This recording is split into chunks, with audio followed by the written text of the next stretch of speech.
Sir, विपक्ष में जो नेता हैं लालू प्रसाद यादव अभी भी राष्ट्रीय जनता दल के राष्ट्रीय अध्यक्ष हैं, तो क्या ये मान लिया जाए कि तेजस्वी प्रसाद यादव जो है अब पूरी तरीके से लालू प्रसाद यादव की राजनीतिक विरासत को संभाल चुके हैं? जो यूथ है वो तेज प्रताप से आग्रह कर रहा है कि आप एक अलग पार्टी बनाइए और हम सब आपके साथ हैं और 243 विधानसभा जो सीट है उन सब पे आप उम्मीदवार खड़ा करें। क्या लगता है आपको, तेज प्रताप यादव पार्टी बनाएंगे? तो ये उनका एक पॉजिटिव एस्पेक्ट भी है और नेगेटिव एस्पेक्ट भी है। नेगेटिव एस्पेक्ट्स ये है क्योंकि मतलब आप अपनी लीगेसी को आप अपने पुत्र के ही माध्यम से क्यों करना चाह रहे हैं? अगर उनको सत्ता में वहां पे आना है तो इन सारी चीजों को एड्रेस करना पड़ेगा। सर, आपको नहीं लगता तेजस्वी और तेज प्रताप जो है राजनीति के एक जोकर हैं?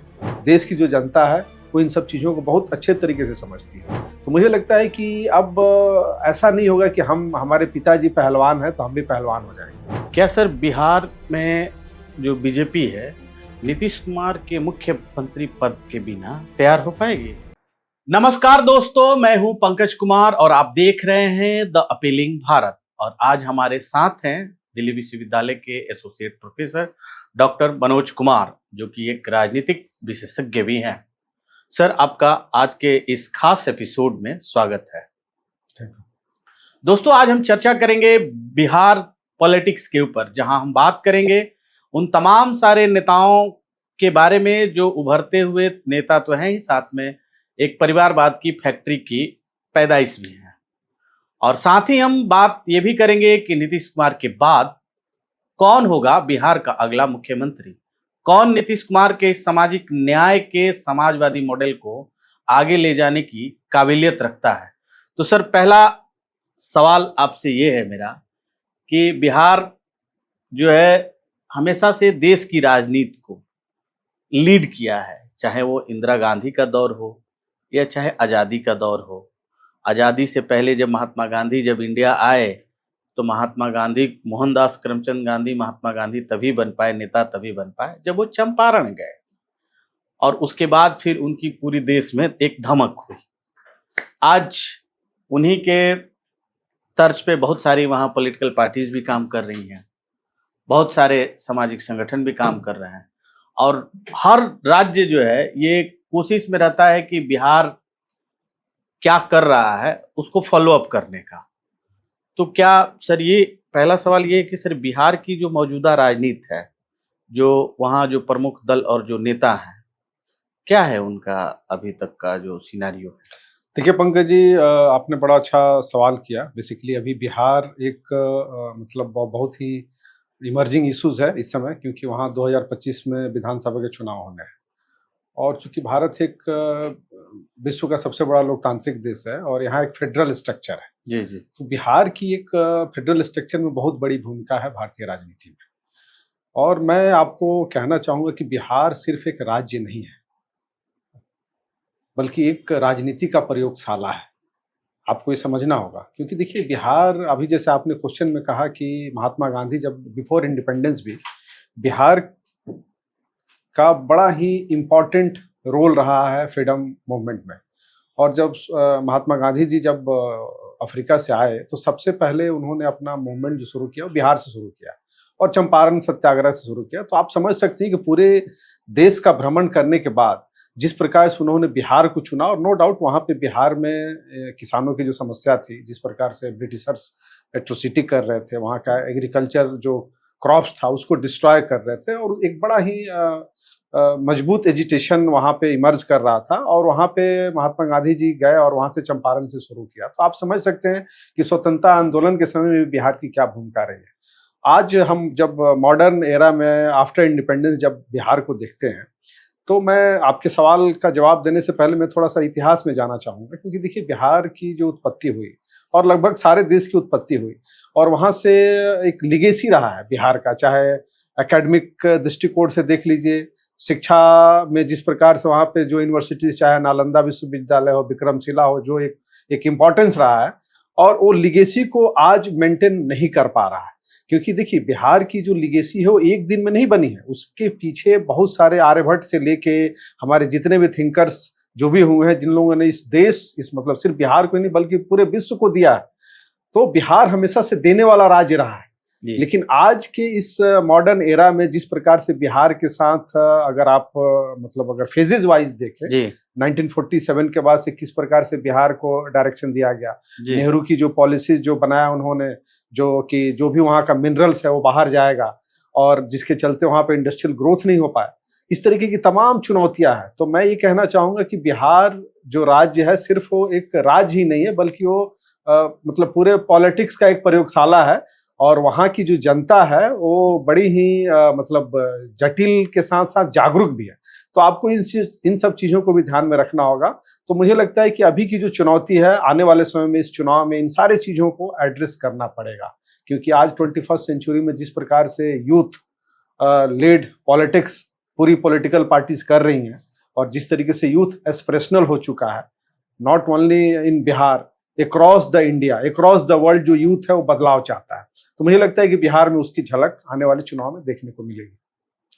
सर, विपक्ष में जो नेता हैं लालू प्रसाद यादव, अभी भी राष्ट्रीय जनता दल के राष्ट्रीय अध्यक्ष हैं, तो क्या ये मान लिया जाए कि तेजस्वी प्रसाद यादव जो है अब पूरी तरीके से लालू प्रसाद यादव की राजनीतिक विरासत को संभाल चुके हैं? देखिए पंकज जी, तेजस्वी जी का यही एक कंट्रीब्यूशन है कि वो लालू जी के बेटे हैं जी। तो आप समझ सकते हैं कि किस प्रकार से जो रीजनल पॉलिटिकल पार्टीज हैं वो एक तरीके से फैमिली लिमिटेड पार्टी बन के रह गई, और उनका मोटिव है सबसे पहले अपना विकास, उसके बाद समाज का और जनता का विकास। तो अगर आप लालू जी के पॉलिटिक्स को आप देखिएगा, जिस तरीके से वो बिहार के पॉलिटिक्स में आए, और हम सब जानते हैं कि वो छात्र आंदोलन से निकले हुए लीडर थे जी। और लालू जी का जो कंट्रीब्यूशन भारतीय राजनीति में रहा है वो उसको कोई भी पॉलिटिकल पार्टी इग्नोर नहीं कर सकता है। और जिस तरीके से निकल के आए, छात्र आंदोलन जेपी मूवमेंट जब हुआ उस समय उनको किस तरीके से पहले संसद के सदस्य बने और पटना यूनिवर्सिटी के छात्र संघ के अध्यक्ष भी रह चुके थे। तो ये एक सीरीज है, लेकिन आज जो उनकी विरासत उन्होंने जिसको दिया है उसका एक ही लिगेसी है कि वो उनके पुत्र हैं। तो आप समझ सकते हैं कि क्या सिर्फ पुत्र होने से ही आप किसी भी देश का या राज्य का नेतृत्व करने की क्षमता रखते हैं। तो मुझे लगता है कि जिस प्रकार से जो एक कास्ट सिस्टम जो बना है और कास्ट को लेके जो पॉलिटिकल पार्टीज, आप देखिए हर पॉलिटिकल पार्टीज का अपना एक वोट बैंक है, और लालू जी जब आए तो पूरा सोशल जस्टिस, सामाजिक न्याय को लेके आगे बढ़े। लेकिन धीरे धीरे जिस तरीके से उन्होंने दो कम्युनिटीज को टारगेट किया, और जिसको हम हमेशा देखते हैं माई समीकरण जिसको बोला जाता है, मुस्लिम और यादव, तो ये जो दो समीकरण है उसका एक बेस आज भी बिहार में पिछले 30 सालों से अगर आप देख लीजिए तो वो उनके हाथ में है, और जिसका कारण है कि इनकी संख्या भी अच्छी खासी है बिहार में, और वो कहीं ना कहीं उस चीज को ये लोग एड्रेस करता है। और जब चुनाव जब होते हैं, चाहे विधानसभा लोकसभा, तो लोकसभा में तो ज्यादा इम्पैक्ट फैक्टर नहीं आता है, लेकिन विधानसभा में इसका इम्पैक्ट फैक्टर दिखता है। तो ये जो समीकरण है, समीकरण को आप देखिए 2020 में तेजस्वी जी ने आरजेडी को सबसे बिहार में सबसे बड़ी पॉलिटिकल पार्टीज बनाने का उनको श्रेय जाता है। जिस प्रकार से उन्होंने युवाओं के लिए बात की, रोजगार की बात की, सिर्फ बात किया तो, लेकिन एक दूसरा पक्ष ये भी है कि उनकी जो लिगेसी है, चूंकि आपने बोला कि लालू जी के लिगेसी को आगे लेके चल रहे हैं, तो जब अगर आप कोई चीज आगे लेके बढ़ते हैं तो आपकी जो पास्ट की जो चीज है वो भी आपके साथ ऐड होगी। कि आज जो बिहार की जो स्थिति बनी है उसमें आपके पिताजी का क्या योगदान रहा, आपके शासनकाल में, आरजेडी शासनकाल में बिहार किस दिशा में गया। 90 में पूरे भारत में ग्लोबलाइजेशन का इम्पैक्ट शुरू हुआ, और 90 से इनका राजनीतिक जो पारी है वो शुरू हुआ। तो आज बिहार उस 15 साल का, जो आप 90 से लेकर 2005 का अगर आप देख लीजिए तो आपको समझ में आएगा कि किस प्रकार से बिहार का डायरेक्शन चेंज हुआ। तो मुझे लगता है कि ये जो चुनौती है, क्योंकि अब आज के डेट में वो बिल्कुल वही, मुझे लगता है कि एक चीज मैं कहना चाहूंगी, जितनी भी पॉलिटिकल पार्टीज हैं उनके अभी भी सीएम के फेस के रूप में हम किसी को नहीं कह सकते हैं, लेकिन आरजेडी का क्लियर कट मतलब एक समझ बनती है कि अगर उनकी पार्टी सत्ता में आती है तो उनके मुख्यमंत्री वही बनेंगे, तेजस्वी जी ही बनेंगे।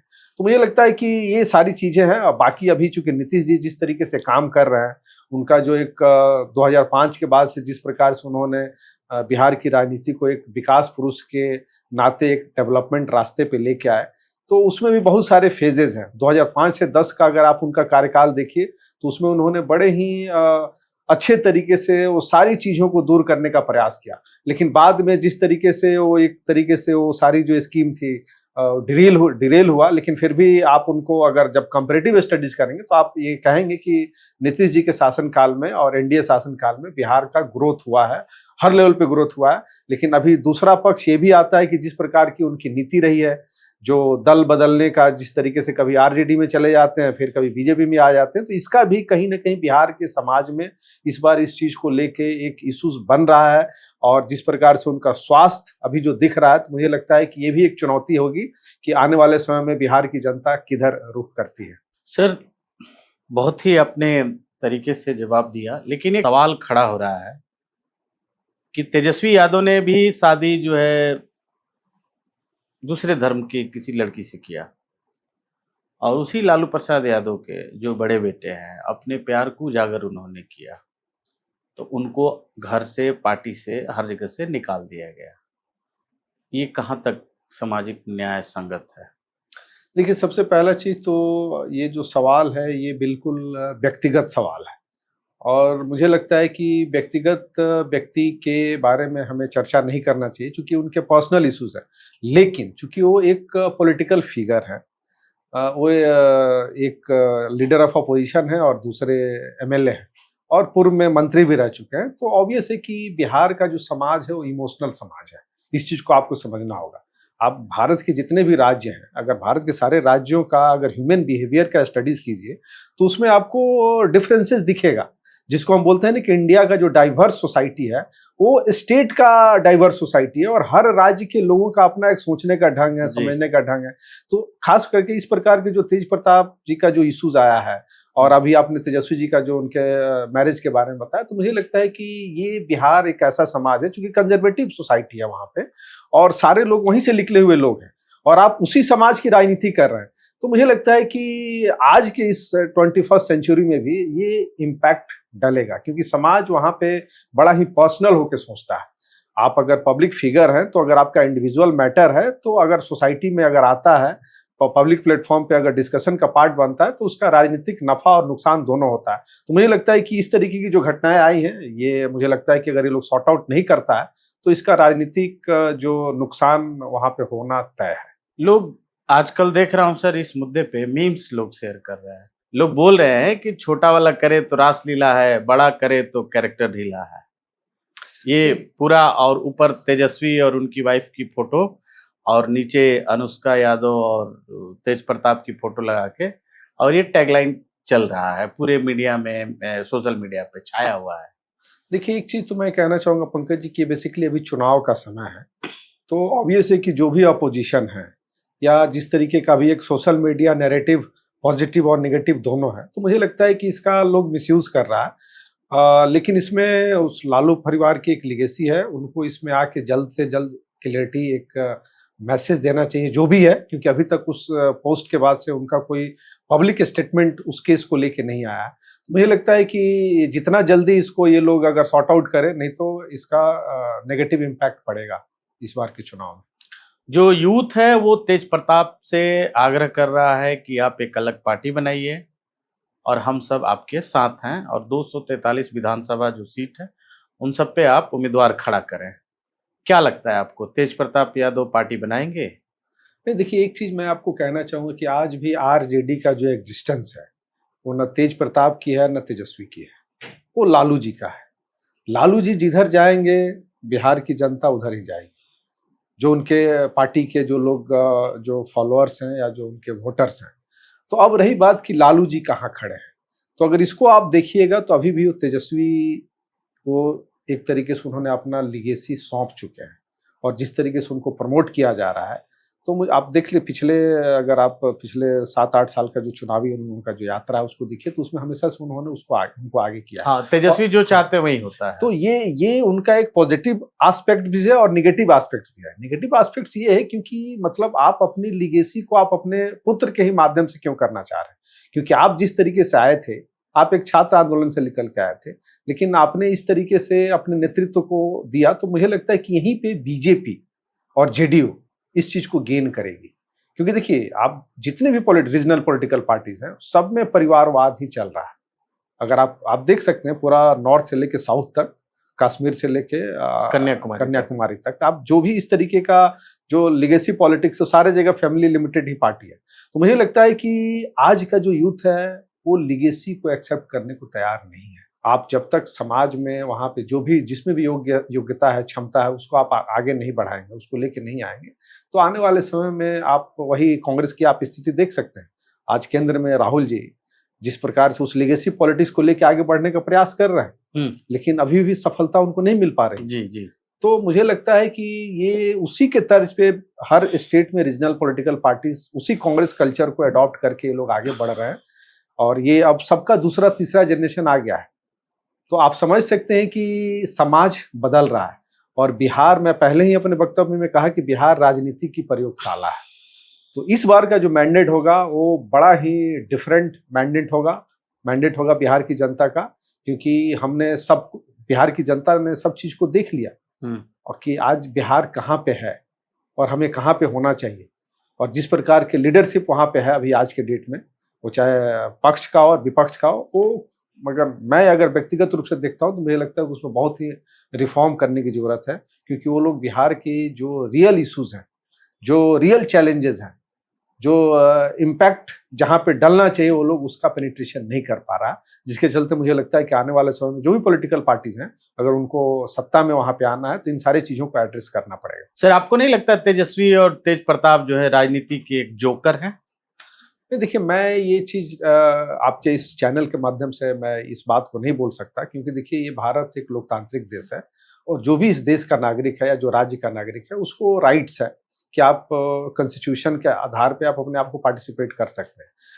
लेकिन मैं ये कहना चाहूंगा कि देखिए आज के डेट में जो पॉलिटिक्स है वो लोग बिल्कुल एज ए मतलब केक वाक की तरह ले रहा है, लेकिन ऐसा है नहीं।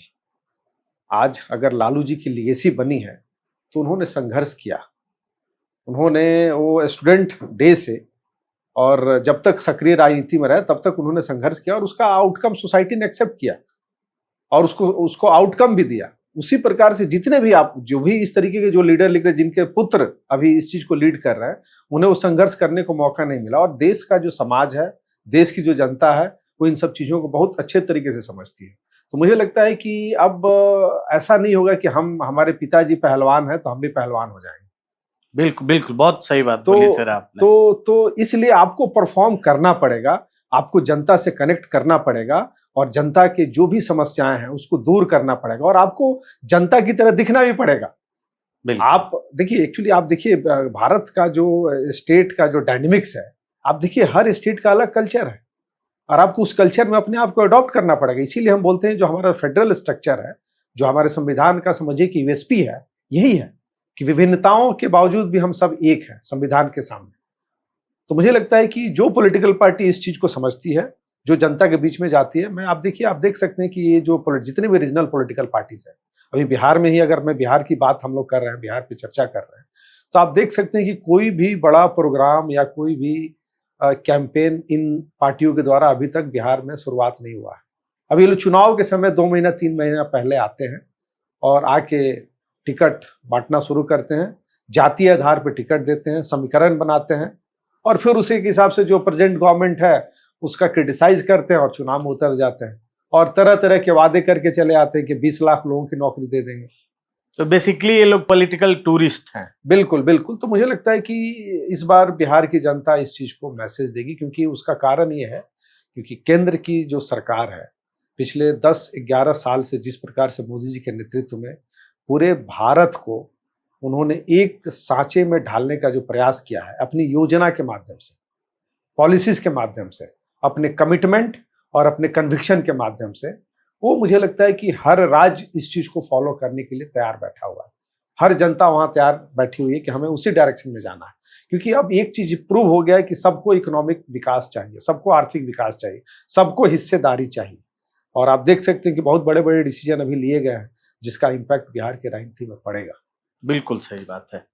एक समय था सर, जब अगला सवाल लेने से पहले एक बात मैं बताना चाहूंगा दर्शकों को कि एक समय था जब लालू जी मंचों से घूम घूम कर पूरे बिहार में कहा करते थे कि ये लोकतंत्र है, अब राजा रानी के पेट से जन्म नहीं लेगा, वोट से जन्म लेगा, इसलिए आप सब लोग वोट देने जरूर जाइए, ये हमेशा कहते थे।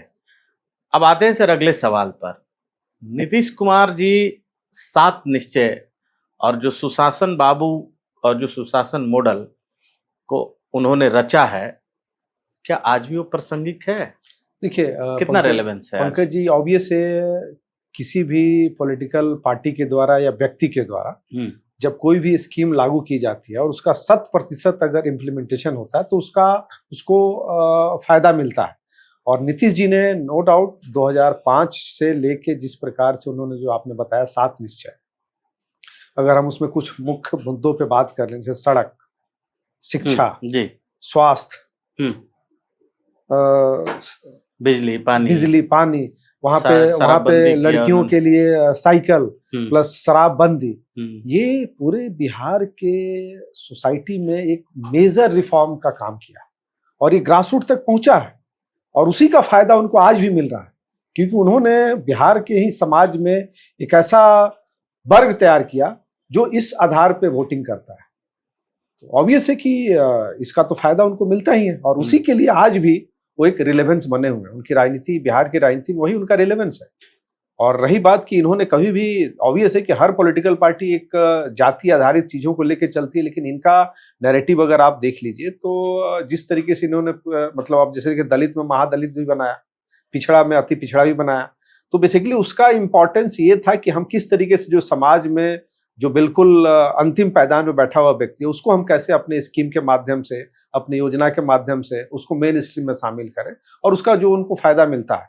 तो ये जो वर्ग है वो आज भी इनके साथ है, क्योंकि देखिए बिहार एक ऐसा पॉलिटिकली बैटल फील्ड है जहाँ पे हर लोग अपना प्रयोग करना चाहता है और सारे लोग सफल हैं कुछ लेवल पे। कोई जाति को लेके सफल है, कोई अपनी योजना को लेके सफल है, कोई अपने चरित्र को लेके सफल है।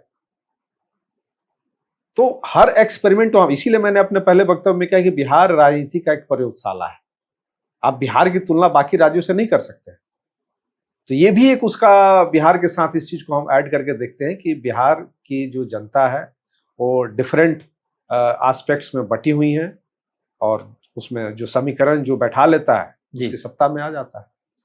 अभी जो चुनाव होने हैं सर, कितना फायदा देगा जो अभी नीतीश कुमार बार बार जो गठबंधन के जो साथी हैं उनको बदलने की जो उनकी छवि बन गई है, और जो आरजेडी है, जो कांग्रेस, जो विपक्षी दल है, वो हमलावर रहते हैं और उन्होंने एक कोशिश भी की सोशल मीडिया के माध्यम से पलटू चाचा की छवि गढ़ने की, और जैसे कि वो बोलते भी हैं और उनके सभाओं में हुटिंग भी कराते हैं अपने कार्यकर्ताओं को भेज के। तो ये छवि से नुकसान होगा या फायदा होगा? देखिए, पॉलिटिक्स में किसी भी व्यक्ति का परसेप्शन बहुत इंपॉर्टेंट होता है और आप देख लीजिए, अगर हम आज़ादी के पहले भी देखें और आज़ादी के बाद भी देखें तो हर जगह पे एक कैरिस्मेटिक बिहेवियर होता है। उसमें हर व्यक्ति के कुछ पॉजिटिव एस्पेक्ट्स होते हैं, कुछ नेगेटिव एस्पेक्ट्स होते हैं। लेकिन नीतीश जी का जिस तरीके से मतलब जो दल बदलने की जो उनकी पॉलिसीज रही है, वो कहीं ना कहीं ये दिखाता है कि वो चीफ मिनिस्टर बने रहने के लिए कुछ भी कर सकते हैं। ये क्लियर कट मैसेज आता है, क्योंकि देखिए आज का जो समाज है उसको आप मूर्ख नहीं बना सकते हैं। हर चीजें दिखती हैं कि आप किस आधार पे जा रहे हैं और किस आधार पे आ रहे हैं। तो मुझे लगता है कि ऑब्वियस है कि इसका इनको ये डैमेज करेगा, ये नुकसान उठाना पड़ेगा, क्योंकि लेकिन दूसरी तरफ ये भी है कि जो जिस तरीके से उन्होंने अपना एक नया वोट बैंक क्रिएट किया है वो आज भी उनके साथ इंटैक्ट है। अगर कोई पॉलिटिकल पार्टी चाहे कि हम उनको इग्नोर करके सत्ता में आ जाए तो अभी तक पॉसिबल नहीं दिख रहा है, क्योंकि वहाँ का जो समाज है जिस तरीके का, उसमें कोई भी पॉलिटिकल पार्टी, जैसे मान लीजिए कि वहाँ पे बीजेपी है, वो एक लीगेसी पॉलिटिक्स के आधार पे आगे नहीं बढ़ती है, उस जो भी उससे जुड़ते हैं उसको लेके आगे बढ़ाती है। लेकिन भारतीय जनता पार्टी के पास इतना पोटेंशियल है, इतनी क्षमता है, लेकिन उस क्षमता को यूटिलाइज नहीं कर पा रही है बिहार में। खास करके केंद्र में तो मोदी जी कर पा रहे हैं, लेकिन बिहार में नहीं हो पा रहा है। उसका कारण क्या है कि वहां पे, अब जैसे ऑब्वियस है कि वहां का सोसाइटी बटा हुआ है, और मुझे आपके चैनल में ये बोलने में कहीं से भी गुरेज नहीं है कि बिहार में जो कास्ट जो सिस्टम है उसके आधार पे सारी चीजें तय होती हैं, चाहे वो टिकट बंटवारा हो या किसी भी तरीके की जब हम योजना बनाते हैं, तो जब इस तरीके की चीजें हैं तो भारतीय जनता पार्टी एक ऐसी पार्टी है जिसके पास उस हर वर्ग के लोग हैं, कार्यकर्ता हैं, लीडर हैं, लेकिन उनको पॉलिटिकल फेस नहीं बनाया जा रहा। तो ये भी कहीं ना कहीं एक कारण है जिसके चलते कि पोटेंशियल होने के बावजूद और केंद्र में इतनी मजबूत छवि, आज भी मोदी जी का जो रिलेवेंस है बिहार में। आपको मैं अभी रिसेंटली एक घटना बताऊंगा कि जब पहलगाम घटना घटी तो उन्होंने सबसे पहला जो पब्लिक मीटिंग था वहां से कुछ कमिटमेंट किया, और उस कमिटमेंट को पूरा करने के बाद से जब ऑपरेशन सिंदूर सफल हुआ तो फिर बिहार की धरती पर जाके उस बात को उन्होंने रखा।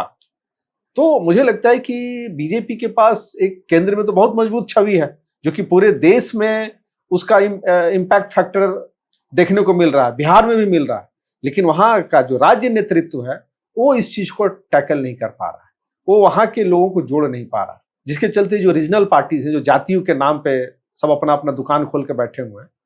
तो मुझे लगता है कि देखिए, मैं ये बात इसलिए कहना चाह रहा हूं क्योंकि आज जब तक आप अपने एक नेशनल इंटरेस्ट को ध्यान में नहीं रखेंगे, अपने समाज का इंटरेस्ट ध्यान में नहीं रखेंगे, तब तक कोई भी राज्य विकास नहीं कर सकता है।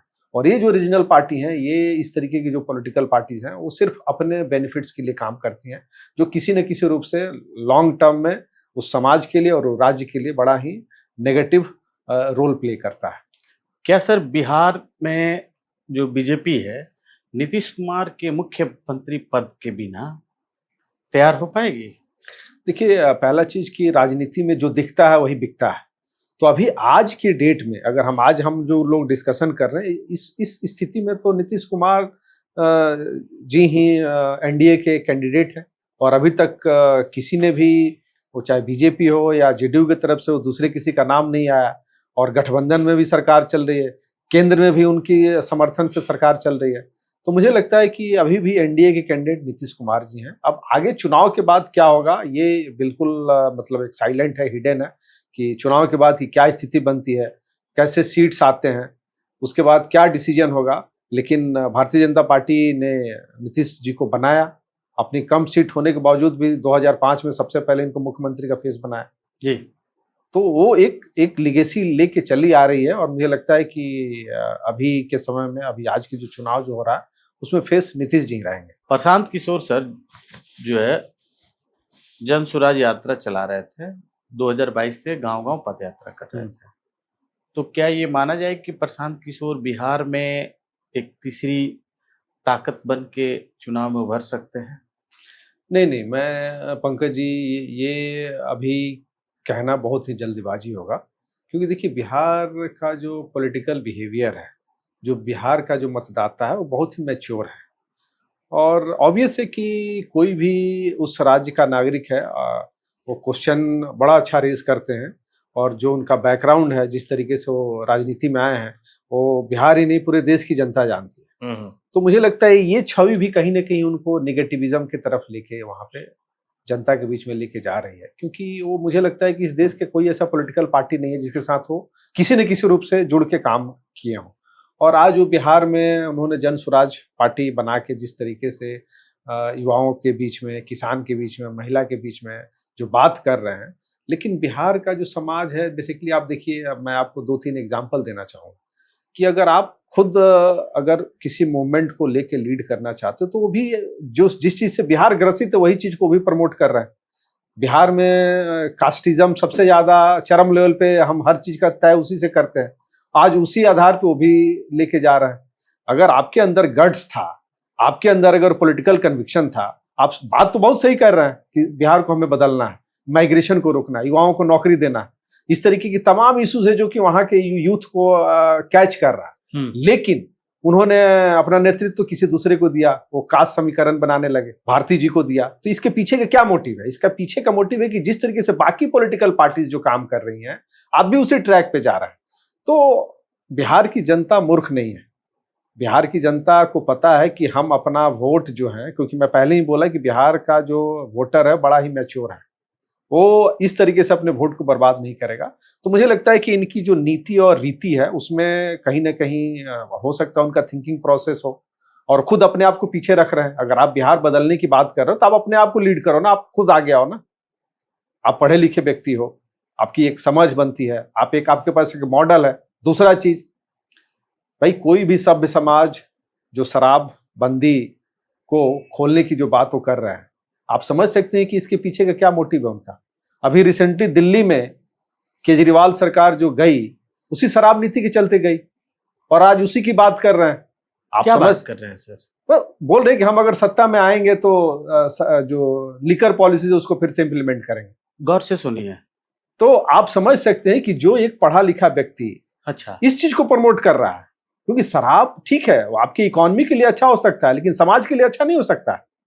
और एक वहां पे चुनी हुई गवर्नमेंट ने इस चीज को बैन किया, जिससे वहां के मतलब लोगों की अर्थव्यवस्था सुदृढ़ हुई, वहां पे लॉ एंड ऑर्डर कंट्रोल्ड हुआ, वहां पे मेडिकल जो जिस तरीके की घटनाएं घटती थी उसमें कमी आई। इस पे बहुत सारे रिसर्च आ चुके हैं, बहुत सारे एकेडमिक रिसर्च आ चुके हैं, और उसको इस तरीके से समाप्त करने की बात कर रहे हैं। तो मुझे लगता है कि ये एक बिल्कुल जो लीकर्स जो एजेंट हैं उनके एजेंडे पे काम कर रहे हैं कि हम अगर सत्ता में आते हैं तो आने के बाद हम इन चीजों को लागू करके उनको फिर से प्रसार करेंगे। लेकिन दूसरी तरफ वही मैं ये कहना चाहूंगा कि अभी भी लिकर पॉलिसी 100% बैन तो है, लेकिन अभी भी बिहार में बहुत जगह मैच्योर नहीं हो पाई है इलीगल उस तरीके से वहां पे अवेलेबल हो रही है। तो मुझे लगता है कि बिहार सरकार को इसमें कड़ा कदम उठाना चाहिए। जो वहाँ की जो पुलिसिंग फोर्स है, जो वहाँ का ब्यूरोक्रेसी है, उसको हम कैसे कंटेन करें, उसको और स्ट्रांग करने की जरूरत है।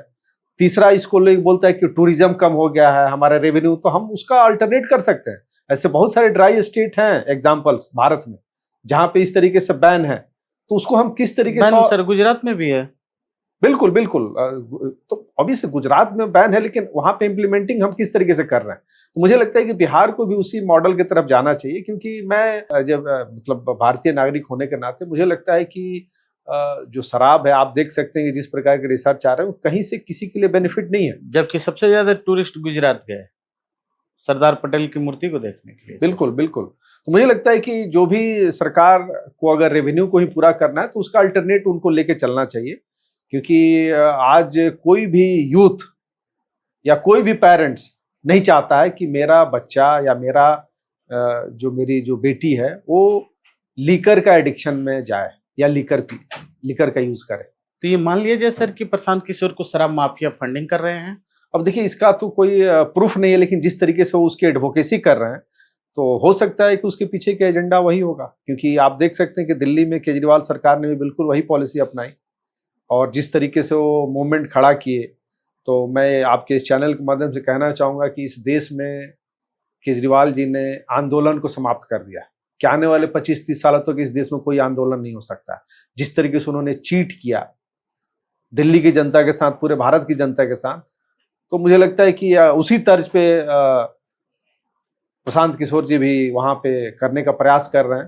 तो मुझे लगता है कि अभी उन्हें और भी ज्यादा काम करने की जरूरत है, और अभी संगठन पे काम करें, संगठन को मजबूती प्रदान करें, क्योंकि बिना संगठन के आप वहाँ पे बिहार में एग्जिस्ट नहीं कर सकते हैं जी। क्योंकि जो बूथ मैनेजमेंट है, बूथ पे आपको लोग चाहिए, आपका एक विजन होना चाहिए, आपका कोई स्ट्रक्चर नहीं है, आप किसी को फेस, आप खुद बोल रहे हो कि मैं फेस नहीं हूं, तो फिर बिहार को कहाँ लेके जाना चाह रहे हो आप अगर आप में क्षमता है, आपने रिफॉर्म की बात की है, तो आप अपने आप को आगे लेके आओ ना कि मैं फेस हूं, मैं नेतृत्व करूंगा बिहार का। लेकिन यहाँ पे द्वंद्व है, डायलेक्टिव में है कि वो फ्रंट पे आ नहीं रहे हैं और कह रहे हैं कि हम बिहार को बदलेंगे। तो मुझे लगता है कि ये एक तरीके से बिहार की जनता के साथ मतलब चीटिंग करने का प्रयास किया जा रहा है, धोखा है। तो बिहार की जनता बहुत समझदार है, उसे क्या करना है बहुत अच्छी तरीके से जानती है। सर, एक 2020 में बहुत तामझाम के साथ एक नेता आई थी, उन्होंने ऐड दिया था फ्रंट पेज पर। तो क्या अंग्रेजी बोलने और ट्विटर पर एक्टिव होने से राजनीति चलती है? देखिए पंकज जी, देखिए भाषा जो होता है, कोई भी भाषा खराब नहीं होता है, और भाषा जिसको जितनी अच्छी मतलब भाषा है उतनी अच्छी बात है, क्योंकि संवैधानिक ये है। और रही बात, हर स्टेट की अपनी लैंग्वेज है, और वोटर को कनेक्ट करने के लिए आप वही लैंग्वेज यूज करते हैं। तो मुझे लगता है कि ठीक है, अंग्रेजी आना कोई बुरी बात नहीं है, लेकिन सिर्फ उस आधार पे जनता उनको मैंडेट दे, मुझे लगता है कि ये कहीं से जायज नहीं है। आप समझ रहे होंगे सर मैं किसकी बात कर रहा हूँ? बिल्कुल बिल्कुल, आप पुष्पम प्रियम की बात कर रहे हैं। पुष्पम प्रिया चौधरी जो हैं, उनके फादर जदयू से एमएलसी थे और जदयू से नेता भी थे, और वहीं से वो निकल के आई और प्लुरल्स पार्टी बनाई। और आप सोचिए कि अपने आप को जो क्लेम कर रही थी कि मैं आई हूँ लंदन से पढ़ के मैं आई हूँ, मैं मतलब तामझाम पूरा बहुत सारी चीज़ों के बारे में उन्होंने अपने पीआर के माध्यम से बताने का काम किया। तब बात समझ में नहीं आई सर कि उनके 90% उम्मीदवारों का जो नॉमिनेशन फॉर्म है, वो रिजेक्ट कैसे हो सकता है? अगर आप इतनी तेज़ तर्रार नेता हैं, जो आप मतलब नॉर्मल सिंपल फॉर्म होते हैं। अभी दिल्ली चुनाव में लगभग हम लोगों ने भी कम से कम 150 से ऊपर उम्मीदवारों के फॉर्म्स हमने भरे और किसी एक का रिजेक्ट नहीं हुआ। हाँ, जबकि हम लोग एक मामूली इंसान हैं। और आप जब क्लेम कर रहे हो एक बिहार जैसे राज्य को लीड करने के लिए और अपने आप को सेल्फ एक्लेम्ड कर लेते हो कि हम मुख्यमंत्री कैंडिडेट हैं, तो वहाँ पे तो बहुत सारे जटिल-जटिल पेपर्स आएँगे, टेंडर्स के आएँगे जिस पे आपको साइन करना होगा। तो जब आप अपने उम्मीदवारों के नॉमिनेशंस जो है, वो रद्द होने से नहीं बचा सकते, तो आप बिहार की जो बदहाली है, उससे उसको कैसे बचा सकते हैं? देखिए पंकज जी, एजुकेशन होना और पॉलिटिकल एजुकेशन होना दोनों में बहुत फर्क है। और हर राज्य का एक राजनीति का एक अपना केंद्र बिंदु होता है। वहाँ की जनता की अपनी एक अंडरस्टैंडिंग होती है और उसी आधार पे आप जनता के बीच में जाते हैं।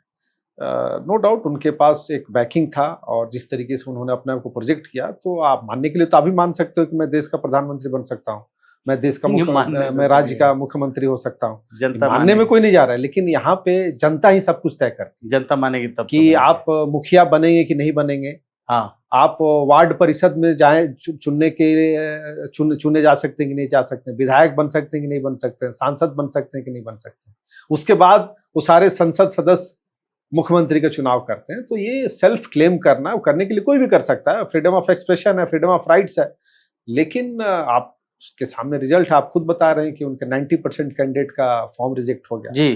तो इसी से पता लगता है कि उनका सीरियसनेस किस लेवल का था। तो इस तरीके के लोग हर चुनाव में ये लोग आते हैं। और जमानत भी जब्त हुआ और इवन पुष्पम प्रिया चौधरी का भी जमानत जब्त हुआ एक जगह से।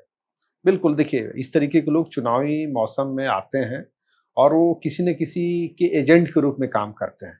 क्योंकि नो डाउट अगर जब आप पूरे 243 विधानसभा सीट पे कैंडिडेट करते हैं, तो उसके पीछे आपको रिसोर्स चाहिए। क्योंकि आज का politics without resource you can not survive, आप सर्वाइव ही नहीं कर सकते हैं। तो इसीलिए मुझे लगता है कि इस तरीके के एजेंट हो सकते हैं कि अभी आने वाले चुनाव में और भी कुछ पार्टियां निकल के आएंगी। तो जनता ही इन सब चीज़ों का सही इलाज कर देती है। सर, बिहार से ही आते हैं, केंद्र में मंत्री हैं मोदी सरकार में और पहले बॉलीवुड एक्टर थे।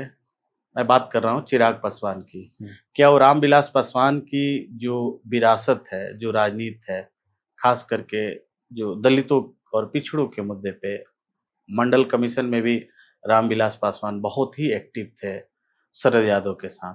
तो क्या उस विरासत को कितना बचा पाएंगे, कितनी रेलेवेंट रख पाएंगे ये? देखिए पंकज जी, आपके सवाल में ही जवाब है। वो विरासत तो रामविलास पासवान जी का नो डाउट बिहार के समाज के लिए और इस देश के लिए उनका कंट्रीब्यूशन था। लेकिन उन्होंने भी वही काम किया, अपने पुत्र को आगे बढ़ाया और पुत्र ने मतलब आते ही अपने फैमिली में दो फाड़ कर दिया। तो आप समझ सकते हैं कि जब आप अपने घर को नहीं संभाल पा रहे हैं उस लीगेसी की लड़ाई में, तो फिर आगे का क्या भविष्य है। अब रही बात, आज वो एनडीए के दल के एलआई हैं। एक बार पहले भी थे, बीच में फिर छोड़ के गए थे, फिर अभी एलआई है। तो इसका भी नेगेटिव इम्पैक्ट पड़ता है कि अपॉर्चुनिज्म को दिखाता है कि आप अपॉर्चुनिस्ट के रूप में अपने आप को स्थापित कर रहे हैं। और तीसरा चीज की मुझे लगता है कि बिहार की जो जनता है, जो इन्होंने अपना एक बॉलीवुड का जो इमेज बना के जाना चाहते हैं, उससे इनको बाहर निकलने की जरूरत है। क्योंकि वो जिस समाज का नेतृत्व करना चाहते हैं उस समाज की बहुत ही दयनीय स्थिति है बिहार में। आप अगर जाके देख लीजिए, जिस समाज का नेतृत्व करने की बात करते हैं, ठीक है समाज की तो बात सब लोग कर रहा है, लेकिन सर वो हम हर जगह कहते फिरते हैं कि मैं मोदी का हनुमान हूँ, मैं मोदी का हनुमान हूँ। अब देखिए इसका क्या मतलब मैं है? एक चीज कहना चाहूंगा कि जब सचिन तेंदुलकर जी अच्छा खेलते थे तो सब लोग बोलता था उस समय कि वो मेरे आइडल हैं। तो मोदी जी परफॉर्मर है, मोदी जी परफॉर्म कर रहे हैं, तो वो ठीक है, वो अपना क्लेम करके अपने आप को हनुमान बना के बिहार में स्थापित करना चाहते हैं। मतलब मोदी का सहारा लेके अपनी बिल्कुल, राजनीति बचाना चाह रहे हैं। क्योंकि एक चीज आपको समझिए, केजरीवाल जी भी जब दिल्ली के मुख्यमंत्री बने तो और अन्ना का सहारा लिया। अन्ना का सहारा लिए, और उसके बाद मुख्यमंत्री दिल्ली की जनता ने उनको बनाई कांग्रेस के साथ, जिसको गाली दिए, जिसके खिलाफ उन्होंने पूरा प्रोपेगेंडा किया, जी उसी के साथ गठबंधन में यहाँ पे मुख्यमंत्री बने। और जब मोदी जी जब प्रधानमंत्री जब बनारस से चुनाव लड़ रहे थे 2014 में, तो ये भी चले गए चुनाव लड़ने के लिए। जी। तो मुझे लगता है कि ये सब एक प्रयोग है कि हमें किस तरीके से अपने आप को 2014 के बाद तो वापस गए ही नहीं कभी चुनाव लड़ने, लोकसभा का कहीं लड़े भी नहीं। खैर वो तो अलग बात है। सर, बिहार के पूर्व मुख्यमंत्री रह चुके हैं जीतन राम मांझी, महादलित समुदाय से आते हैं और क्लेम करते हैं कि मैं महादलित की जो राजनीति है, जो दलित राजनीति है, जिसको कभी रामविलास पासवान क्लेम किया करते थे, उसके असली हकदार हम हैं। और वो ये आरोप भी लगाते हैं नीतीश कुमार पे कि नीतीश कुमार ने मेरा अपमान किया, जबकि वही नीतीश कुमार ही उनको मुख्यमंत्री बनाए। तो इसको आप कैसे देखते हैं, वो कितने प्रासंगिक हैं? देखिए, एक चीज मैं कहना चाहूंगा कि अभी बिहार सरकार ने वहां पे कास्ट का सर्वे कराया, जनगणना नहीं कराया, सर्वे कराया। अभी केंद्र सरकार ने इसकी घोषणा की है कि हम कास्ट का सेंसस कराएंगे। तो मुझे लगता है कि अब चूंकि ऑब्वियस है कि पहले ये जीतन राम मांझी जी का जो पॉलिटिकल जर्नी है, आप अगर शुरू से देखें तो बहुत सारे पॉलिटिकल पार्टीज में रहे। नीतीश जी ने उन्हें सीएम का पद भी दिया, लेकिन वहां पे भी आप देख सकते हैं कि उन्होंने किस तरीके से उनको फिर बाद में उनको हटाना पड़ा। तो एक ये लोग जिस प्रकार से एक समाज के नाम पे, जाति के नाम पे जो एक वोट बैंक के लीडर के रूप में अपने आप को प्रोजेक्शन करते हैं और दूसरा किसी को आने नहीं देते हैं। आप भी देखिए, ये भी परिवारवाद के शिकार है। मतलब खुद केंद्र में मंत्री हैं, बेटे को अपने बिहार सरकार में मंत्री बना के रखे। तो आप इसी से अंदाजा लगा सकते हैं कि इस तरीके की जो पॉलिटिकल पार्टी का जो मोटिव है, जो एजेंडा है, वो समाज और उनकी जनता नहीं है, सेल्फ डेवलपमेंट है। महादलित आयोग का अध्यक्ष पद भी इन्होंने अपने दामाद को दे दिया। बिल्कुल बिल्कुल। और चिराग पासवान ने भी अपने जीजा को दे दिया। तो मैं ये देखना चाहता हूँ कि सब लोग बिहार में बदलाव चाहता है, लेकिन जो पोजीशन है, जो पद है, जो सीट्स है, जहां पे आप जनता को जोड़ सकते हैं, ऐसा नहीं कि उनके पार्टी में या उनके समाज में और लोग नहीं है, टैलेंटेड नहीं है। एक से एक टैलेंटेड लोग मिलेंगे, लेकिन वो सिर्फ झंडा ही ढोते रह जाएंगे। तो मुझे लगता है कि इस बार बिहार की जनता इन सारे नेताओं का, इस तरीके के जो लोग भी हैं, उसको अपने मत के माध्यम से काउंटर करने का काम करेगा ये लोग। लेकिन सर, एक और नेता आते हैं जो कुशवाहा समाज से हैं, और उपेंद्र कुशवाहा, जो केंद्र में मंत्री भी रह चुके हैं, और उनको भी 3 सीटें लोकसभा की दी गई थी 2014 में। तो उन्होंने एक खुद लड़ा था, और एक जो है शर्मा जी को दिया था, और एक अरुण कुमार जो बाईकास्ट भूमिहार हैं। तो क्या उपेंद्र कुशवाहा नीतीश कुमार की उस लेगेसी को कैरी फॉरवर्ड करना चाहते हैं? देखिए, नो डाउट उपेंद्र जी बड़े ही सुलझे हुए व्यक्ति हैं, और वो भी संघर्ष से निकले हुए व्यक्ति हैं। उनका सोसाइटी में, बिहार के समाज में एक रिलेवेंस है, आज भी है। और जेडीयू के साथ थे, नीतीश जी के बड़े करीबी थे। नीतीश जी और ये दोनों लोग मिलके, चूंकि बिहार में, मैं पहले ही बताया कि बिहार में हर पॉलिटिकल पार्टी का एक कास्ट कॉम्बिनेशन जी। तो कुर्मी और कोयरी का जो कॉम्बिनेशन था, तो कुर्मी के रूप में नीतीश जी अपने आप को प्रोजेक्ट कर रहे थे, और कुशवाहा के रूप में उपेंद्र जी थे। तो ये दोनों का एलआई जेडीयू में एक और इसका मैंडेट भी मिला इन लोगों, लेकिन बीच में ये छोड़ के चले गए। इन्होंने अपनी पार्टी अलग बनाई जी। फिर बाद में बीजेपी के साथ भी आए, बीजेपी ने इन्हें केंद्रीय मंत्री भी बनाया, लेकिन फिर बीजेपी को छोड़ के चले गए।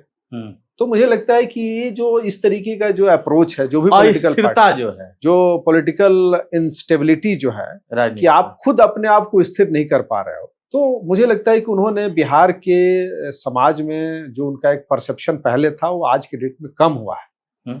और देखिए, वो जिस समाज से बिलोंग करते हैं, बिहार का कोई ऐसा विधानसभा नहीं है जहां पे वो उसका प्रेजेंस ना हो। अच्छा, जैसे यादव के बारे में कहा जाता है कि वो पूरे बिहार में हर जगह है। बिल्कुल बिल्कुल। उसी प्रकार से कुशवाहा भी बिहार के हर 243 जो सीट्स हैं, हाँ, हर सेगमेंट में वो एक इम्पैक्टफुल नंबर्स है वहां पे। अच्छा। और वो साइलेंट वोटर है, वो अभी भी आज भी मतलब जेडीयू और एनडीए के साथ ही है। तो ये एक मौका था, और इसी के लिए आप देख सकते हैं भारतीय जनता पार्टी ने इसीलिए डिप्टी सीएम उनको बनाया, सम्राट चौधरी जी को बनाया जी। तो मुझे लगता है कि ये हर पॉलिटिकल पार्टी इस तरीके के जो अप्रोचेज हैं, जो टूल्स हैं, जिससे समाज में हम किस तरीके से मैसेज दे सकें, वो करने का काम करती है। लेकिन आज मैं फिर आपको कहना चाहूँगा कि इस बार का जो चुनाव है बिहार का, वो बिल्कुल ही एक मैसेज देने वाला चुनाव होगा। जो भी इस तरीके के हथकंडे अपनाने वाले लोग हैं, उन सबको बिहार की जनता सबक सिखाएगी। तो क्या कुशवाहा समुदाय में उपेंद्र कुशवाहा की आज भी पकड़ बनी हुई है?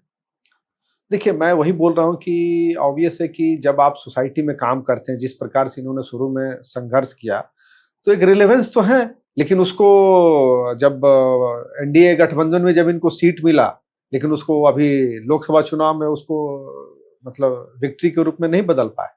तो आप समझ सकते हैं कि आखिर क्या कारण था, क्यों उनकी सीटें लूज हुई। तो मुझे लगता है कि समाज में वो जो परसेप्शन है वो कहीं ना कहीं उनका कम हुआ है। उनका जो सोसाइटी में जो इम्पैक्ट था उनकी इस नीति के चलते, मुझे लगता है कि अगर वो इन सब चीज़ों को ठीक करते तो हो सकता है फिर से अपने आप रिलेवेंस बनाए, लेकिन आज के डेट में असंभव लग रहा है।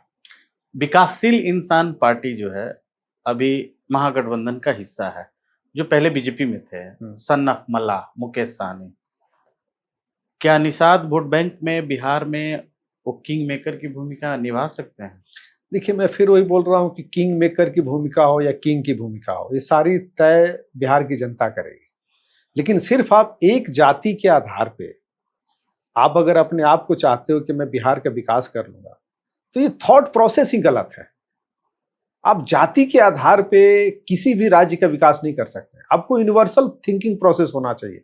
आपके थॉट प्रोसेस में समाज का उस हर वर्ग का हर व्यक्ति आना चाहिए जो आर्थिक रूप से, सामाजिक रूप से, शैक्षणिक रूप से वीक है। यहां पे सिर्फ जाति के अलावा दूसरा कोई एजेंडा ही नहीं है इन लोगों का। जब तक बिहार के पॉलिटिकल पार्टीज या बिहार के लीडर्स इस मानसिकता को अपने दिमाग से नहीं निकालेंगे, तब तक मुझे नहीं लगता है कि बिहार का समाज उनको एक्सेप्ट करने को तैयार है। जिस तरीके से सर यूपी में मायावती जी को इररिलेवेंट चंद्रशेखर रावण की जो पार्टी आजाद समाज पार्टी कांसी राम, वो हर जगह करते चले जा रहे हैं, तो बिहार के जो यूपी के साथ जो बॉर्डरिंग जिले हैं वहां पे बहुजन समाज पार्टी का काफी आधार रहा है, क्योंकि शुरू से वहां हमेशा एक दो विधायक जीतते रहे हैं, और एक टाइम भी था जब 5-7 विधायक जीतते थे बहुजन समाज पार्टी के। तो क्या उन इलाकों में जो दलित वोट बैंक्स हैं, जो यूपी के साथ बॉर्डरिंग इलाके हैं, क्या वहां पे चंद्रशेखर रावण जो आजाद समाज पार्टी के हैं, क्या वो वहां पे कोई करिश्मा कर पाएंगे? क्या वो वोट बैंक चंद्रशेखर रावण के साथ शिफ्ट होगा? देखिए, अभी क्या है कि ये जो दलित पॉलिटिक्स में लीडरशिप को लेके पूरे भारत में एक संघर्ष चल रहा है। क्योंकि पहले बीएसपी जब पार्टी बनी थी, जब कांसीराम जी के द्वारा उसको स्थापित किया गया था, तो मायावती जी ने उत्तर प्रदेश में लीड किया, और उत्तर प्रदेश ही नहीं, बिहार के भी कुछ सीटों पे वो कंटेस्ट की जिसमें उनको विक्ट्री मिली। लेकिन वो फिर अपने सीट्स को जो कैंडिडेट थे उनको बचा नहीं पाए, वो सब सारे लोग छोड़ के चले गए। तो ये जो चंद्रशेखर रावण है, तो पहले तो ये मैं कहना चाहूँगा कि ये भारत जो देश है रावण का नहीं है, राम का देश है। तो सबसे पहले तो उन्हें अपना जो टाइटल है उनको हटाना चाहिए, क्योंकि अगर आप एक समरस समाज का विकास चाहते हैं तो इस तरीके का टाइटल लेके जाने का, क्योंकि ये टाइटल कोई जाति का टाइटल नहीं है, वो एक सिंबोलिज्म के रूप में अपने आप को प्रोजेक्ट कर रहे हैं। तो मुझे लगता है कि जिस स्टेट से आते हैं, उत्तर प्रदेश से आते हैं, शायद सहारनपुर से आते हैं, और मुझे लगता है कि कहीं ना कहीं उनका भी जो थॉट प्रोसेस है वही है, वो जो कास्ट आधारित राजनीति करने का। देखिए, जाति सच्चाई है, लेकिन सब कुछ जाति के द्वारा ही तय नहीं होगा। उसके साथ भी और भी बहुत सारे फैक्टर्स होते हैं, उसको भी इनकॉर्पोरेट करना पड़ेगा, तभी जाके ये भारत का समाज तभी आपको एक्सेप्ट कर सकता है।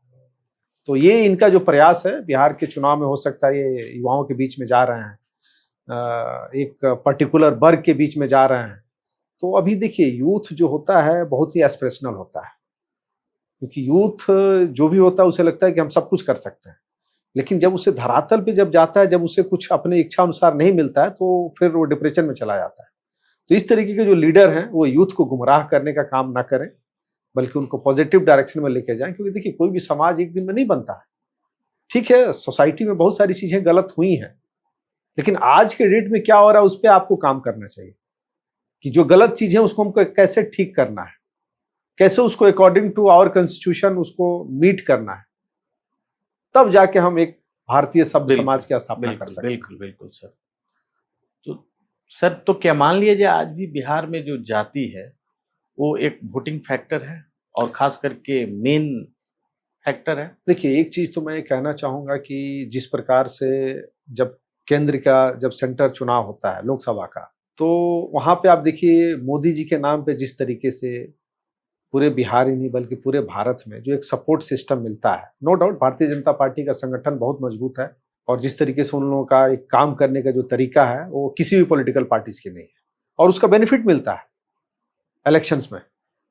और जिस तरीके की उनकी योजना है 365 डे 365 डे वर्क संगठन करता है और उसमें मोदी जी जैसा एक फेस है जो अपने मतलब जो चीज कहते हैं उसको करके दिखाते हैं।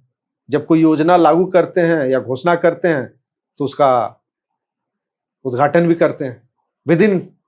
हाँ, वो मोदी जी ने एक बार बोला था भाषण में कि जिस योजना का मैं आधारशिला रखता हूँ उसका उद्घाटन भी मैं ही करता हूँ। तो ये एक मैसेज है, क्योंकि देखिए मैं फिर अभी इसके पहले अभी नीति आयोग की बैठक थी, इसमें देश के राज्य के सारे मुख्यमंत्री आए थे, तो उनका ये कहना था कि जब तक राज्यों का विकास नहीं होगा, जब तक राज्य विकसित नहीं बनेगा, तब तक भारत विकसित नहीं हो सकता। तो ये जो अप्रोच है, चूंकि उनका एक एक्सपीरियंस है, क्योंकि गुजरात में वो 3 टर्म के मुख्यमंत्री के रूप में काम कर चुके हैं, उन्हें पता है कि सेंटर की क्या भूमिका है, राज्य की क्या भूमिका है, और इसीलिए वो हर स्टेट में चाहते हैं कि जो केंद्र की योजना हो उसको सही तरीके से एग्जीक्यूट किया जाए, और जो राज्य इस चीज को कर रही है वो सफल हो रही है। जो नहीं कर पा रहा है वो इन्हीं सब चक्कर में पड़ा हुआ है, जो पॉलिटिकल टूल्स है उसको यूज करने का प्रयास कर रहा है। कोई जाति को लेके चल रहा है, कोई धर्म को लेके चल रहा है, कोई अपने परिवार को लेके चल रहा है, कोई क्षेत्र को लेके चल रहा है, कोई भाषा को लेके चल रहा है। तो ये जो चैलेंजेस है, चुनौती है, इसे हम कैसे जो बड़ी पॉलिटिकल पार्टी है, जो नेशनल पॉलिटिकल पार्टीज है, इसको कैसे एड्रेस करती हैं, ये बहुत ही इंपॉर्टेंट फैक्टर होगा। सर, आपको ऐसा नहीं लगता है कि जो पॉलिटिकल जो पार्टीज हैं, जैसे कि यादव मुस्लिम आरजेडी का वोट बैंक है, कुर्मी महादलित और महिला जो है वो जदयू का है, सवर्ण और बैस और कुछ ओबीसी जो जातियां हैं वो बीजेपी की वोट बैंक बन गई हैं, और मुसहर और पासी और जो दलित हैं वो वीआईपी हम और आज़ाद समाज पार्टी में बटे हुए हैं, और कुशवाहा जो है इंटैक्ट है उपेंद्र कुशवाहा के साथ। जो निषाद जो जाति है उसके ऊपर मुकेश साहनी का अपना दबदबा है, और जो भूमिहार और ब्राह्मीण जो जातियां हैं इनका जो वोटिंग है वो कन्फ्यूजन है, बिल्कुल वो फ्रेगमेंटेड है।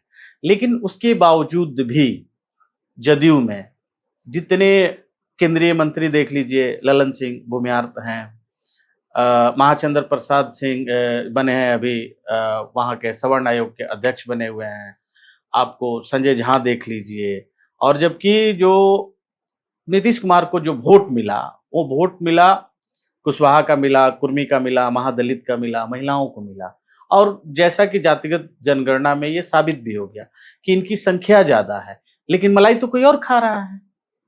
देखिए पंकज जी, ये जो मैं फिर बोलूंगा तो क्या बिहार में अब भी ये समीकरण जो है, जो जाति का जो समीकरण है वो 2025 में रहने वाला है या बदलने वाला है? नहीं, अभी आपने जो आंकड़ा दिया, जितने पॉलिटिकल पार्टीज है सबका जो बेस है वो बिल्कुल आपने सही, आपने क्वेश्चन में वो सारी चीजों का जिक्र किया, वो सब पार्टी का ओरिजिन उसी आधार पे हुआ है। और जैसे जैसे वोटिंग परसेंटेज बढ़ रहा है, जैसे जैसे सोसाइटी अवेयर हो रहा है, वैसे वैसे इन लोगों की सबकी सारे पॉलिटिकल पार्टी उसमें कोई पॉजिटिव में जा रहा है, कोई नेगेटिव में जा रहा है। अब रही बात आपने नेतृत्व की बात की, तो देखिए एक चीज समझना होगा कि ये जो मोदी जी ने जो नारा दिया है सबका साथ सबका विकास, इसमें कहीं कोई कास्ट नहीं है, इसमें कहीं कोई क्लास नहीं। जी बिल्कुल। तो ये जो थॉट प्रोसेस है ये सारे पॉलिटिकल पार्टीज का ऐसा नहीं है, क्योंकि अभी भी कुछ पॉलिटिकल पार्टी जो सोसाइटी को डिवाइड करके रखना चाहती है और मेरिट के दम पे काम नहीं कर रहे। अब जैसे आप सपोज कीजिए कि आप जैसे जेडीयू को ही, आपने जेडीयू का एग्जांपल दिया, तो जेडीयू में नीतीश कुमार तो फेस है, लेकिन उन्होंने किसी दूसरे लीडर को पनपने नहीं दिया। अब सर देखिए ना, विजय चौधरी भी भूमिहार हैं, ललन सिंह भी केंद्र में मंत्री हैं, बिहार में विजय चौधरी हैं, संजय झा केंद्रीय कार्यकारी अध्यक्ष बने हुए हैं, राज्यसभा सांसद हैं, उसके अलावा आप वहां पे और तमाम सारे लोगों को आप देख सकते हैं कि वहां पे आपको गिनती के कोई कुशवाहा मिल जाए या आपको गलती से कोई दलित दिख जाए, तो बिल्कुल मतलब नीतीश कुमार के अलावा कहीं कोई दिखता ही नहीं है। देखिए एक चीज मैं तो ये आईवास नहीं हुआ कि जैसे एक मुखौटा दे दिया गया नीतीश कुमार का कि ये पिछड़ा है और बाकी सारी मलाई टेंडर और जो बड़े बड़े जो पद हैं वो आज भी वही फ्यूडल सिस्टम के तहत वो दिया जा रहा है। पंकज जी, मैं एक चीज कहना चाहूंगा कि आपने जो सवाल किया है ये बड़ा ही ऑब्जेक्टिव है, ऑब्जेक्टिविटी वाला सवाल है। क्योंकि देखिए कोई भी पॉलिटिकल पार्टी जब बनता है तो उसमें बहुत सारे कैडर्स होते हैं, कार्यकर्ता होते हैं। आपने जिन लोगों के नाम लिए वो सब नीतीश जी के साथ मतलब संघर्ष के दिनों से साथ में काम किया है। नो डाउट उसमें कुछ लोग होते हैं जो कि जिन्हें बेनिफिट मिल जाता है साथ में रहने का, लेकिन ये हर पॉलिटिकल पार्टी का एक बिहार के स्ट्रक्चर में आप देख लीजिए तो जो जिस जाति का या जिस समाज का लीडर है वो अपने पार्टी में किसी दूसरे को बढ़ने नहीं देता है। तो ये जो थॉट प्रोसेस है जिसके चलते एक वैक्यूम क्रिएट होता है, तो मुझे लगता है कि इन सब चीजों को भी देखना चाहिए कि अगर मोदी जी के साथ तो उल्टा है। बिल्कुल, देखिए मोदी जी तो अमित शाह के ऊपर पूरा रिलाय करते हैं और दोनों लगभग सामाजिक और जातिगत देखें तो सेम ही है। नहीं, देखिए मैं एक चीज फिर कहना चाहूंगा कि मोदी जी का तुलना इन लोगों से हम लोग नहीं करना चाहिए, क्योंकि मोदी जी का जो बैकग्राउंड है, आप देखिए गुजरात जैसे राज्य में वो जिस समाज से आते हैं उसकी संख्या कितनी है, लेकिन उन्होंने कहीं पे भी उस कार्ड को यूज नहीं किया। जब वो देश के प्रधानमंत्री भी जब चुन के आए 2014 में, तो विपक्ष ने उनके ऊपर आरोप लगाना शुरू किया। उन्होंने कभी भी अपने से नहीं कहा, लेकिन ये राजनीति की सच्चाई है। और मोदी जी पॉलिटिक्स अगर में हैं, सामाजिक क्षेत्र में है, तो सत्ता में बने रहेंगे तभी तो कुछ कर पाएंगे।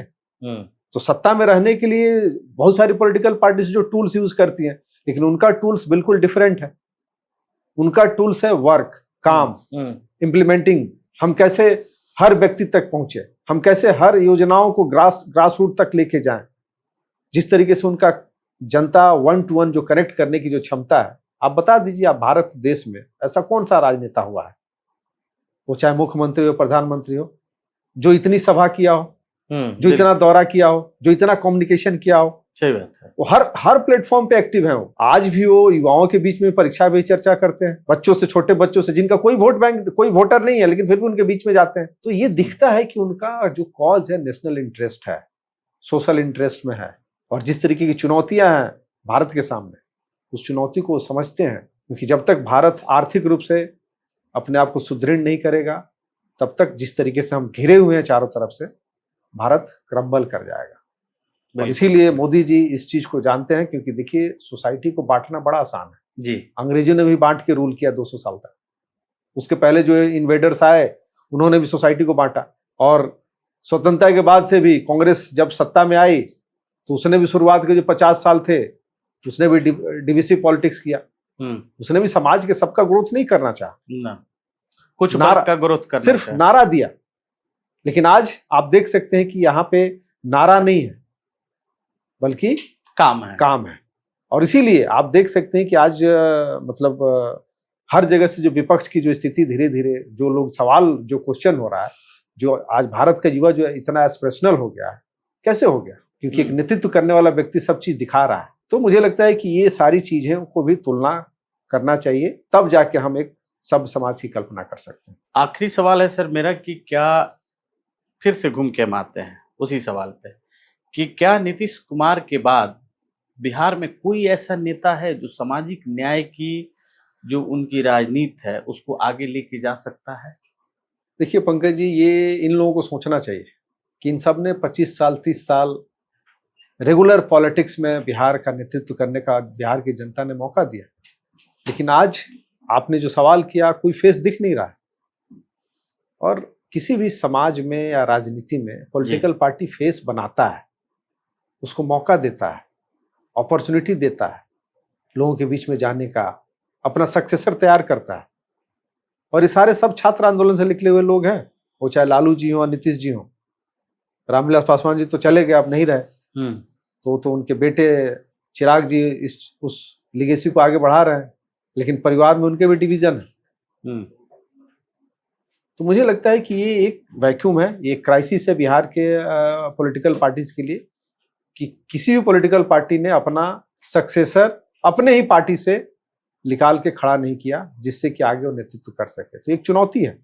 और मैं ये मानता हूं कि देखिए, कोई भी समाज जो होता है, साइंस में हम लोग पढ़ते हैं ना, सरफेस टेंशन, पृष्ठ तनाव, कोई भी चीज खाली नहीं रहता है।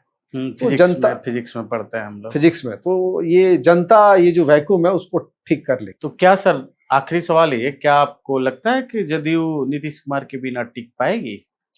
देखिए, ये चीज कहना कि किसी के बिना कोई चीज नहीं चलेगा, मुझे लगता है कि ये एक गलत थॉट प्रोसेस है।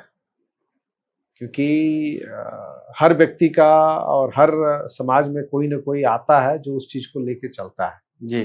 तो नीतीश जी नो डाउट आज के डेट में जिस प्रकार से बिहार में अपने पार्टी को स्थापना से लेकर अभी तक लेके पहुंचे हैं, आप नीतीश जी को देखिए तो उनको बनाने वाले कौन थे? पार्टी, जॉर्ज फर्नांडिस। लेकिन फिर भी उसके बाद से इन्होंने लेके यहाँ तक लेके आए। अगर नीतीश जी सक्रिय राजनीति से अपने आप को संन्यास लेते हैं या जाते हैं तो ऑब्वियसली कोई ना कोई खड़ा होगा, कोई ना कोई आएगा। लेकिन अभी आज के डेट में तो कोई फेस नहीं दिख रहा है और ना ही किसी का इंडिकेशन है उनके तरफ से कि हम अपना सक्सेसर किसको बनाएंगे। कुछ मीडिया जो है सर आर्टिकल लिख रहे थे कि अगर उपेंद्र कुशवाहा टिकते हैं, विलय नहीं करते हैं या विलय नहीं करते, तो त्रिवेणी संघ में 2 संघ के जो लोग हैं वो मुख्यमंत्री बन गए और तीसरा बच गया। तो जिस दिन नीतीश कुमार राजनीति से संन्यास लेंगे, उस दिन जो जदयू का जो वोट है वो उपेंद्र कुशवाहा के साथ जाके सेगमेंटेड हो जाएगा। इसमें कितनी सच्चाई है? देखिए, ये एक हाइपोथेटिकल क्वेश्चन है और ये बेसिकली इसका अभी जवाब नहीं दिया जा सकता। जी जी। क्योंकि ये बिल्कुल अब सोसाइटी या समाज में जो लोग हैं वो अपने मत का प्रयोग कैसे करते हैं, क्योंकि लेकिन आज की डेट में ऐसा होता हुआ दिख नहीं रहा। हो सकता है कि आने वाले समय में जो आप क्वेश्चन रेज कर रहे हैं वो बिहार की जनता इस चीज को समझे और फिर से उनकी जो कमियां थी उसको इग्नोर करते हुए फिर से वो स्थान दे। लेकिन अभी आज के डेट में तो संभव नहीं दिख रहा है। बिल्कुल बिल्कुल बिल्कुल बिल्कुल। बिहार का मतदाता जो है सर पहले से काफी सजग हो गया है, मुझे ऐसा लगता है, और जाति भी अब मायने रखती है उसके लिए खास करके।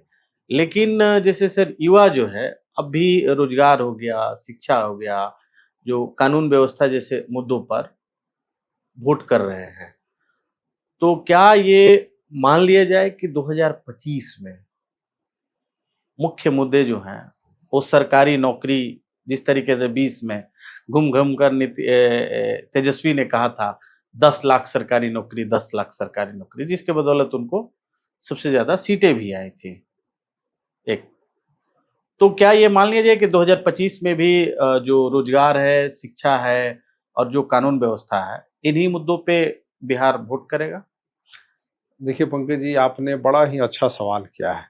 आपने जितने जो चाहे शिक्षा हो, कानून व्यवस्था हो या उनके भागीदारी हो, रोजगार हो, अगर इन सारे विषयों को अगर बिहार की पॉलिटिकल पार्टीज समझ जाए और उसको एड्रेस करना शुरू कर दे, तो जो बिहार की जो चुनौतियां हैं, जो बिहार की जो समस्याएं हैं, वो सारी चीजें एक झटके में ठीक हो सकता है। क्योंकि देखिए, आज ऐसा नहीं कि बिहार के युवाओं के पास पोटेंशियल नहीं है, बहुत क्षमता है वहां पे, लेकिन हम माइग्रेशन को नहीं रोक पा रहे हैं। ये फेल्यूर वहां की पॉलिटिकल पार्टीज का है कि आप एजेंडा क्या लेके आते हो। केंद्र से पैसा भी जा रहा है लेकिन उसके बावजूद भी माइग्रेशन नहीं रुक पा रहा है। आप वहां पे जब तक आज की इस जो विश्व वैश्विक जो अर्थव्यवस्था है, उस अर्थव्यवस्था के हिसाब से जब तक आप अपने आप को योजना के माध्यम से हर डिस्ट्रिक्ट वाइज, हर डिस्ट्रिक्ट की अलग चुनौती है। बिहार में जितने डिस्ट्रिक्ट्स हैं, आप देखिए हर डिस्ट्रिक्ट का एक अपना कल्चर है, एक अपना प्रोडक्शन है, एक अपना मेथड्स है। बिल्कुल। तो ये सरकार का दायित्व तो बनता है कि हमें वहां के जनता के हिसाब से उन सब चीजों को इम्प्लीमेंट करें, जिससे कि जो लोगों का जो एवरेज इनकम है उससे हम ऊपर लेके जाएं। जी बिल्कुल बिल्कुल। तो मैं ये कहना चाहूँगा कि बिहार आज बिल्कुल देखिए, शुरू से ही स्वतंत्रता के बाद से लेके 90 तक और 90 से लेके 2005 और 2005 से लेके 25, अगर इस कालखंड को आप देखेंगे तो आज बिहार बिल्कुल डिफरेंट एक मॉडल पे है। तो ये 2025 का जो मैंडेट होगा वो मुझे लगता है एक नया बिहार को लेके जाएगा, जो मोदी जी न्यू इंडिया का जो कंसेप्ट लेके आगे बढ़ते हैं। और वो बोलते हैं कि जब तक पूरब का विकास नहीं होगा तब तक भारत का विकास नहीं हो सकता है। इसीलिए ये सारे राज्यों को सोचना होगा। मैं आपके इस चैनल के माध्यम से कहना चाहूंगा कि अगर आप चाहते हैं कि भारत विकसित बने, भारत विकास करे, तो सबसे पहले आपको जितने पूरब के राज्य हैं, चाहे नॉर्थ ईस्ट हो गया, बिहार हो गया, झारखंड हो गया, इन सबको आपको ग्रोथ में, मेन ग्रोथ में जो जीडीपी का ग्रोथ है उसमें पार्टिसिपेशन बिल्कुल बराबर करना पड़ेगा। तभी जाके इस देश को हम विकसित भारत बना सकते हैं। बिल्कुल बिल्कुल। तो बहुत बहुत धन्यवाद सर, आपने काफी विस्तृत चर्चा की और हर एक उस कड़ी को आपने बिहार की राजनीति से जोड़ा और हर उस जटिल से जटिल जो बात थी उसको आपने बहुत ही सरल तरीके से प्रस्तुत करने का आपने काम किया। तो दोस्तों, आप देख रहे थे द अपीलिंग भारत और इस खास एपिसोड में हम कवर कर रहे थे बिहार के उन तमाम सारे क्षेत्रीय दलों के नेता जो परिवारवाद की राजनीति की उपज हैं और जो संघर्ष से भी निकले हुए हैं। और मैं आपका होस्ट एडवोकेट पंकज कुमार और हमारे साथ आज जो गेस्ट थे वो डॉक्टर मनोज कुमार थे, जिनके साथ हम इन विषयों पर चर्चा कर रहे थे।